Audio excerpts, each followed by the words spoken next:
Welcome to the Cruise Retreat Podcast. Hi, I'm Rita Perez, and I'm a travel advisor specializing in, you guessed it, cruise ship retreats. This podcast is for service-based entrepreneurs and corporate decision makers to learn more about staying everyone's favorite company with a cruise ship retreat. Ready to increase your client or employee retention? Listen in on this week's show. Hi, everyone. Welcome back to the podcast. So nice to have you here again. I have a wonderful guest with me. Her name is Linda Healer, and she is a professional certified coach. And she has tons of titles and lots of really great knowledge. We had an awesome conversation. Linda, welcome to the show. And please introduce yourself a little bit because you have an awesome story to share. Oh my gosh. Well, thank you, first of all, Rita, for having me here. I'm really excited about this conversation. Anytime I can talk about coaching, I'm excited about it. So I don't know what you want to know. So I've been coaching. I am a professional certified coach, and I have my own business, Live Inspired Life Coaching. I also have a podcast, and I've been coaching for about 10 years now. But in my previous life, I was a dental hygienist. So yeah. So how did that come to be, dental hygienist to coach? Yeah. Well, long story short, dental hygiene was never my passion, but coaching didn't exist back when I graduated from high school. So I wanted to get married. I married my high school sweetheart. I wanted to have a job where I could make good money and work part-time so I could raise our kids. We knew we wanted to have kids, but I also had social anxiety. And so I struggled with that, and I went to therapy, and therapy was great, but I still had the anxiety when it came to, okay, what are my goals? And the stepping outside my comfort zone. And so I was constantly doing self-development work and just trying to figure out how to fix myself because I thought there was something wrong with me. And then I just happened to meet a coach, and this was back in 2008. I happened to meet a coach, and I did some research on coaching, and then I ended up hiring a coach, and it was amazing. You know, I got the tools, and he had exercises for me to do to help with my anxiety, to help me to move forward. And one of those things was, okay, what do I want to do with the rest of my life? And I said, I want to do this. I want to help other people because I knew that I had a great life. Like I had a wonderful life, but I was not happy. And so that's why coaching just made such a big difference for me. Okay. So I know that we had talked a lot about kind of like corporate coaching. So who would you say that you serve when you're facilitating these transformations? Well, so it's interesting. I call myself a life/executive coach. And I think you and I talked about that. So basically there really isn't a difference between a life coach and an executive coach, but I have to say trained life coach and executive coach, because anybody can print out a card and say they're a coach. Right. So because there's no state or federal regulations. However, the only difference between a trained life coach and an executive coach is who pays them. So a life coach, I call myself a life coach. Someone hires me individually. I am a life coach. However, if I'm hired by a company, then I am an executive coach, and that's who pays me. Okay. Alrighty. So when you are an executive coach, would you say you're mostly working with like C-suite level, or are you also working with team members and lower leadership? It depends. Yes, well, I will tell you, it's changing. It used to be that executive coaching was mainly for C-suite. However, there is now this, I want to say new, it's new in the last few years, called team coaching. and it's systemic team coaching. Because what happened was the executives and the C-suite people were getting the coaching and they were benefiting from it. And then they would end up leaving. And it didn't really it helped the company somewhat. Mm-hmm. But then they realized that you really have to coach the entire team to mm-hmm. get really amazing results.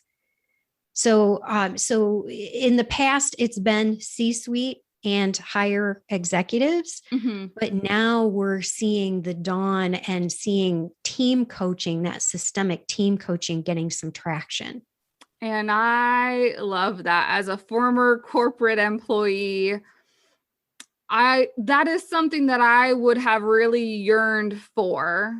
Well, I know that I did yearn for it, but I would have loved if I had gotten some personal/professional coaching in my career working for the companies that I used to work for. But that wasn't even a thought. I was not working for people first organizations, clearly. Yeah. Well, and I want to be clear to what team coaching is mm-hmm. and how it differs. There's group coaching. Yes. So group coaching is, and I do group coaching programs where I come in and I have a set program and we all go through this program together. Mm-hmm. So that's group coaching. Team coaching is where you're looking at the team and how they're working together and how different teams are interacting. And mm-hmm. you identify who are the stakeholders in the company.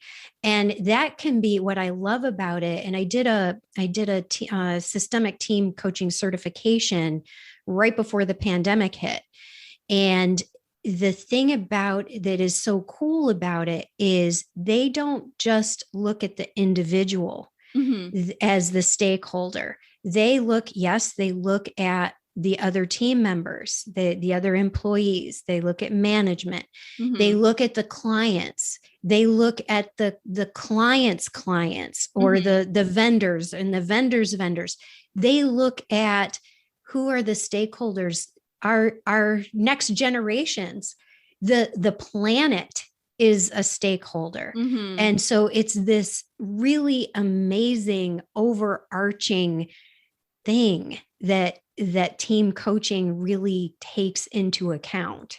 That I just love that. Like, if I was going to say you're speaking my like corporate love language, I guess that is it, because that is really, it's not just one thing. Every action that you do obviously has a consequence, positive or negative, but it affects so many different people. It's not just the one person here or the one person there. It right. does affect every single, and that's the reason that I love the transformations that happen on the cruise ships, because it's not just affecting the team that's going. It's not just affecting the executives that are going, but it is affecting, the local economy that your retreat is visiting. It is affecting the clients that your team is interacting with. There's just so much out there.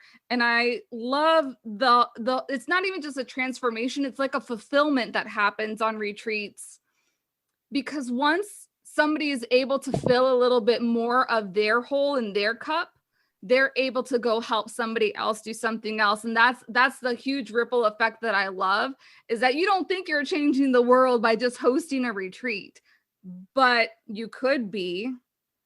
Exactly. And that's exactly what I say to, because I work mainly with women mm-hmm. and they will think that it's selfish for them to be investing the time and the money in coaching for themselves. Mm-hmm. And what they think that they have to go and fix everybody else and mm-hmm. then they can be happy. And I'm saying this because this was me too.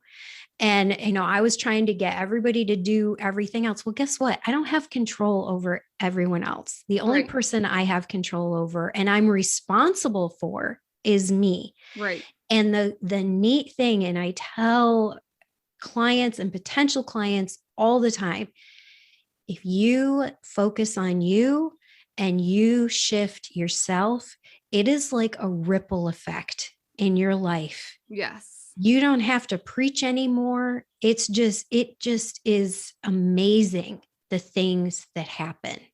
Yeah. Yes. Because it's kind of like you've dictated kind of like how you want to live your life, regardless of if that's personal or professional. And for me, I've seen this transformation that things become just so much easier when you allow that to happen. Mm-hmm.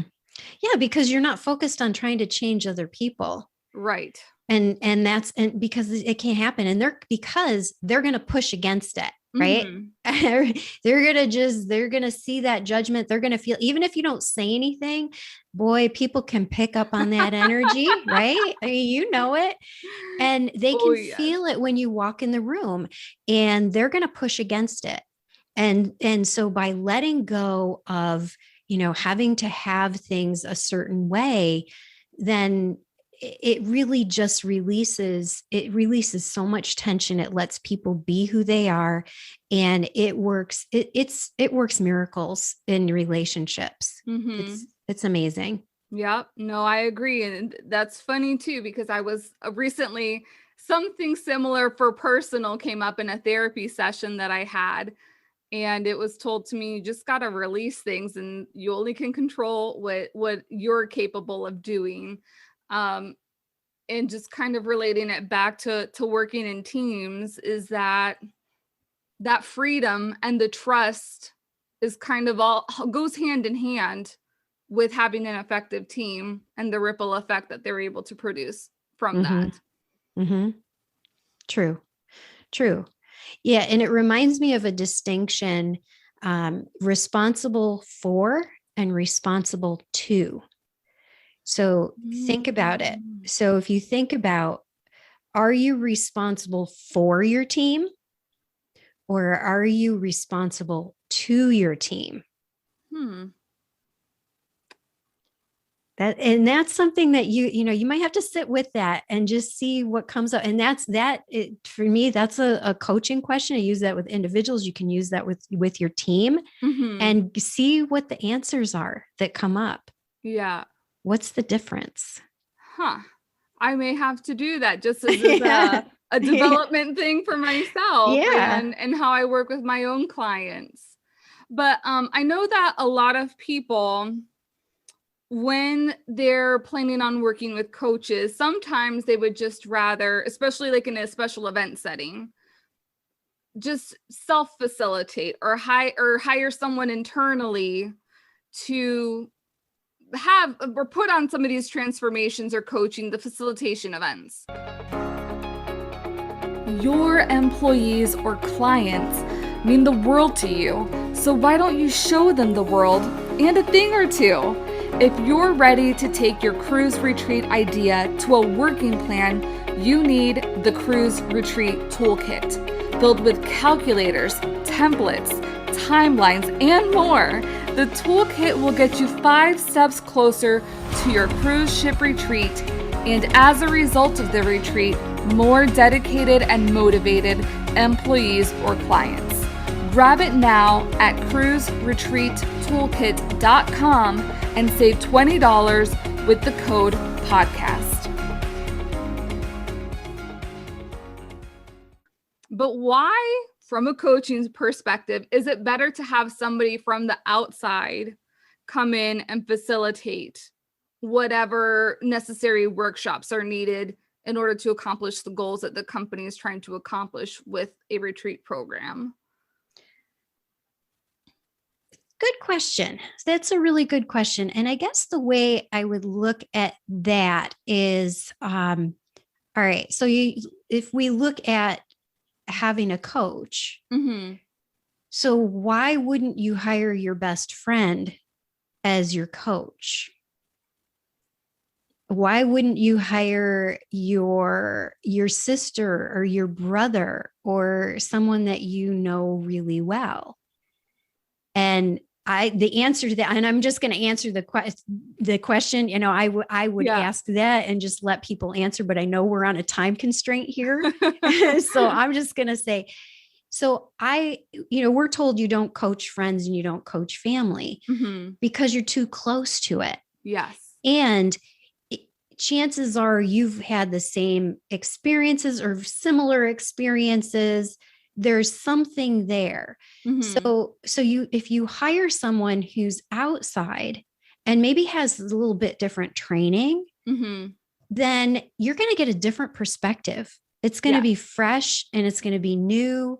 But it also is important to vet that person too. Because like I just said, someone who is trained.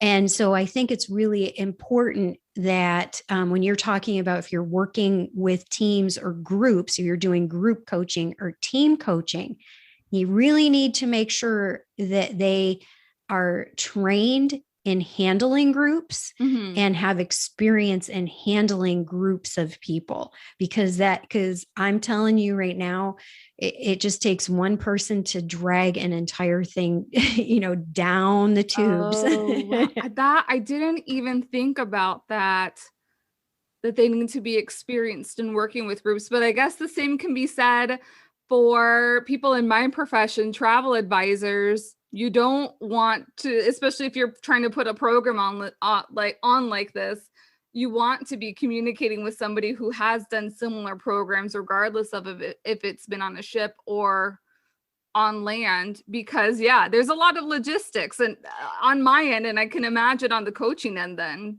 Yeah. Well, and think about it. So I'm thinking about, coaching and travel.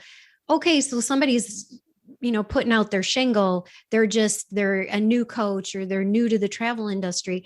Okay. You might want to help them out.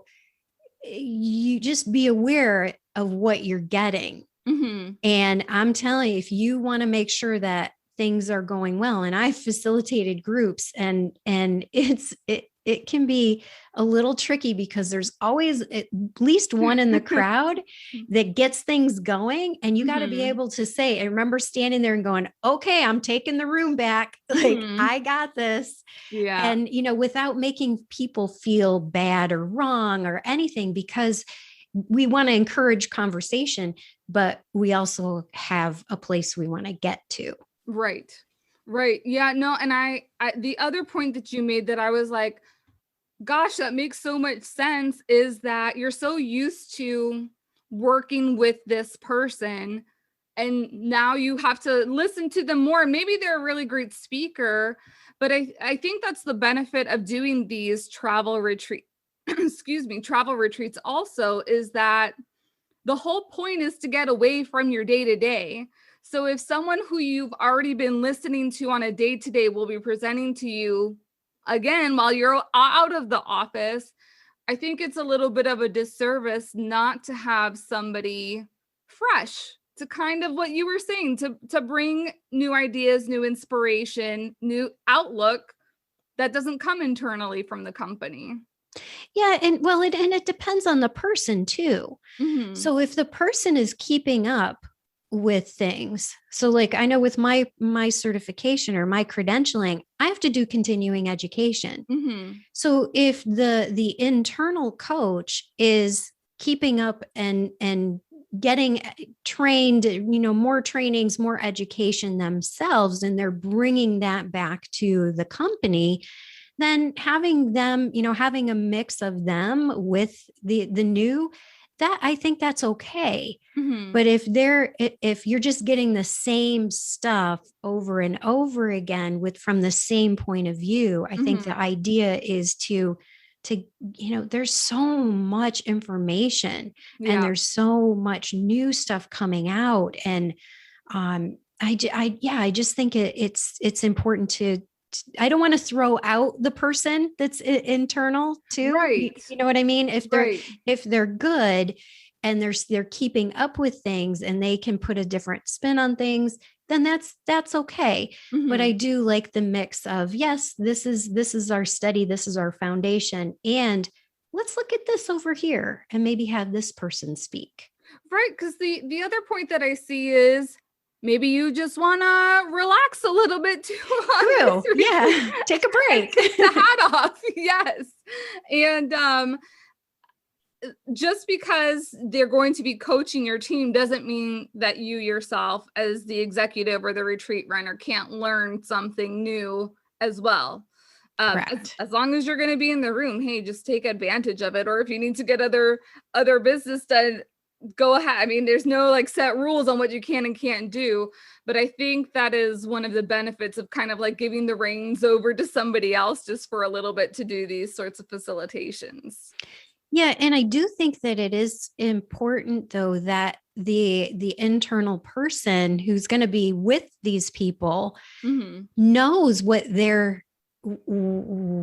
is being said. Right. So I really would encourage them to sit in, or at least if it's videotaped or whatever, to be able to. So if someone comes and said, hey, I just went to that speaker there, that workshop, and I learned this. Mm-hmm. And if that internal coach doesn't know what they're talking about, then it's not going to get implemented in the company, right? That's a It's not great going to be point. reinforced. Mm-hmm.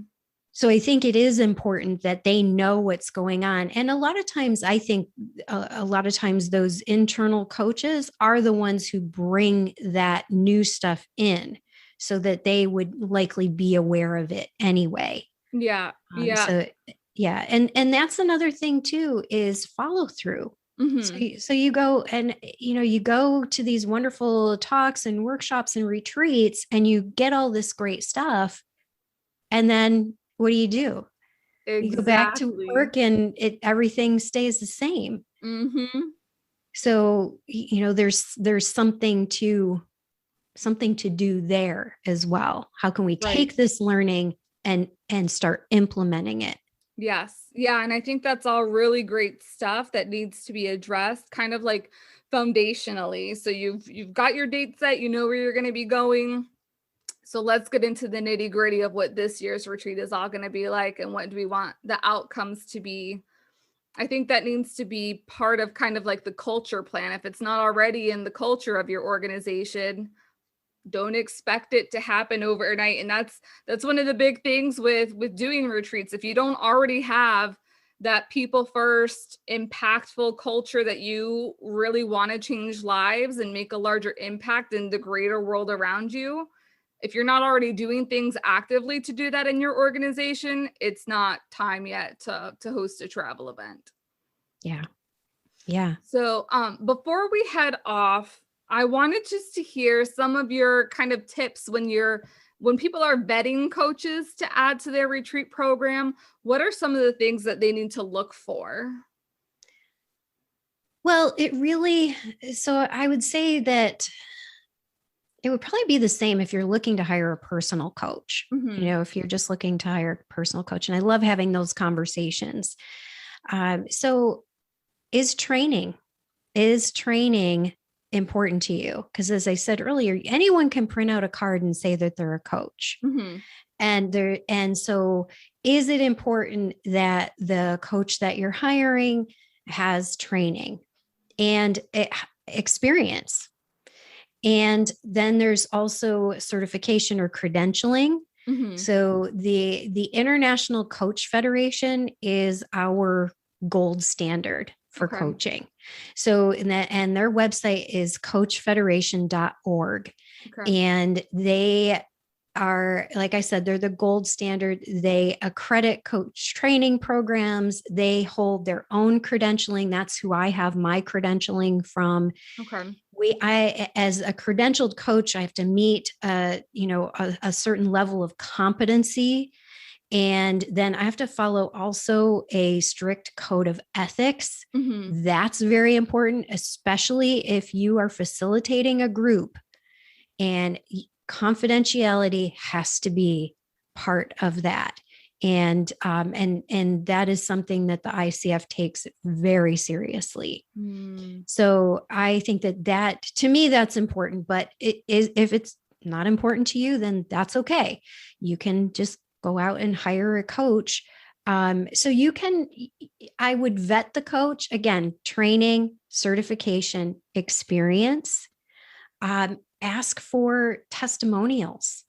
Find out, who has been to one of their group programs.